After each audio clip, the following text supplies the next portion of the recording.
అందరికీ మరణత.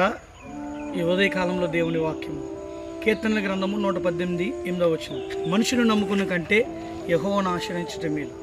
ప్రియమైన యవనస్తులారా, దేవుని బిడ్డలారా, ఈరోజు ఈ లోకంలో అనేకమైన ప్రేమలను మనం నమ్మి మోసపోతూ ఉన్నాం. మనుషుని ప్రేమ నమ్మి కొన్ని సందర్భాల్లో డిప్రెషన్లోకి వెళ్ళిపోతున్నాం. కానీ మన కోసం ప్రాణం పెట్టిన యేసే ప్రేమ ఎంతో శాశ్వతమైనది.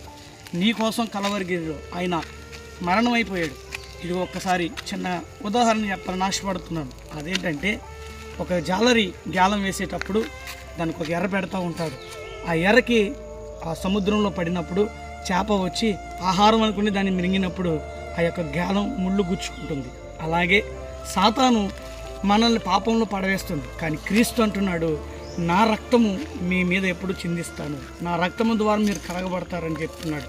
కనుక క్రీస్తు ప్రేమ శాశ్వతమైనది. యవనస్తులారా, దేవుని యందు మనం బలపడి దేవుని వాక్యాన్ని, దేవుని యొక్క ప్రార్థనను నిత్యమును మనం స్తుతించే భాగ్యము ప్రభు మనకు కలుగు చేయనుగాక. మరణాత.